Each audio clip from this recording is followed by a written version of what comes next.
Hello, friends and family and YouTubers. It is I, the Striking Viking, coming to you from deep in the heart of Oklahoma. That's right. Well, what's my topic for today, you might ask? Many of you may carry a spare gas can with you. It's been a habit of ours to have some spare gas lying around just in case you need to refill the lawnmower or if you need to top up your gas tank and during inclement weather and don't want to go out to the battle of traffic, these sorts of things. And many of you may be aware of the fact that the majority of refillable 5-gallon jerry cans in the United States were made by a company called Scepter Industries.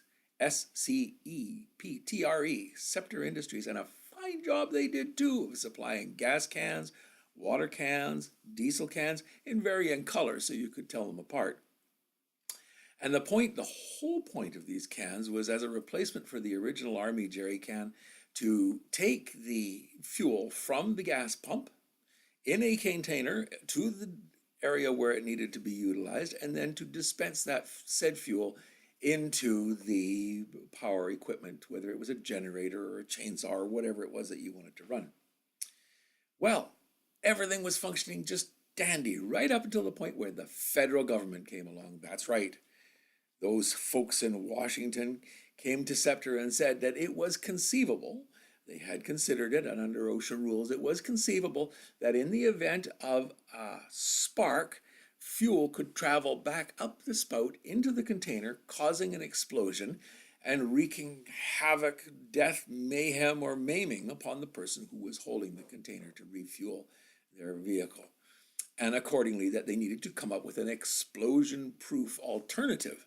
Well, Scepter took the federal government at their word and they decided to do some investigation. And when they found out that not only did it need to meet EPA specs and OSHA specs and Department of Wildlife specs and Department of Transport specs, and that they needed a professional engineer to design a replacement container and then it had to be tested by all these various departments, and it was going to cost them somewhere upwards of $1 million.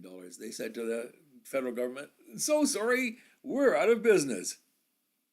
Well, for a while, there were no suitable replacements until the federal government came up with a couple of candidates which they believed could fill the niche that Scepter had vacated to provide these explosion-proof containers. Now, if you have ever used the old Scepter container, which was dandy at transferring fuel from its interior into a vehicle or a piece of power equipment that you needed to fuel up, they did it with a minimum of fuss, muss, and spilled fuel.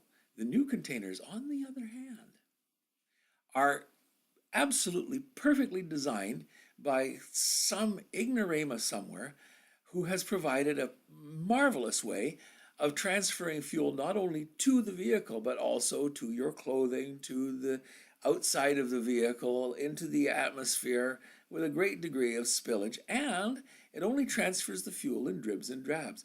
Glug, glug, glug, about 4 ounces at a time.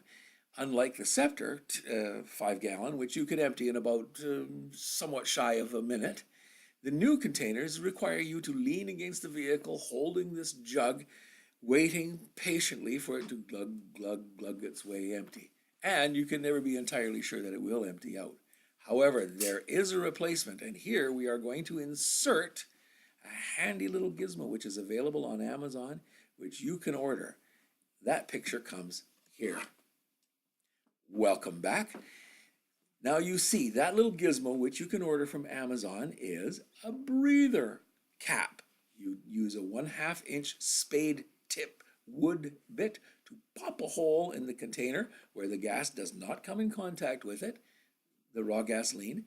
And then when you go to refuel your vehicle, you simply pop open the breather cap and the contents of the vehicle go rushing merrily down the nozzle and into the vehicle that you're, whether it's your tractor, your lawnmower, your chainsaw, or whatever, emptying out in jig time. Now, you might ask me, why a 1/2 inch spade tip bit? Because I went to purchase this bit at the local Home Depot and I found out that a regular drill bit half-inch drill bit was in excess of $11 or $12 to purchase, depending upon the manufacturer, whereas the wood spade tip bit, which does exactly the same job in popping a hole into that thin little plastic, was $3.97. I opted for the cheaper variety, and it works just fine.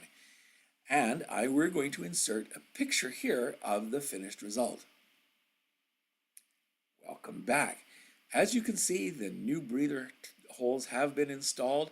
It's simply a matter of extending the nozzle, popping that breather cap open, and whoosh, dumping the gasoline into your vehicle, your lawnmower, your chainsaw, or your tractor.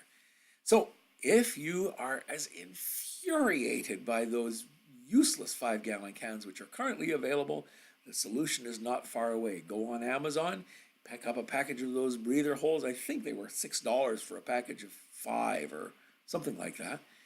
And you're away to the races, as they say. No more infuriating spillage of fuel, no more infuriating gasoline smell back in the vehicle or in the house. And it's quickly available for you to use at your enjoyment. Now, there is one last thing I would like to ask of you. Please like, comment, and subscribe. Share this video with your friends and family. And by all means, the one thing that you do need to remember above all else is keep tripping.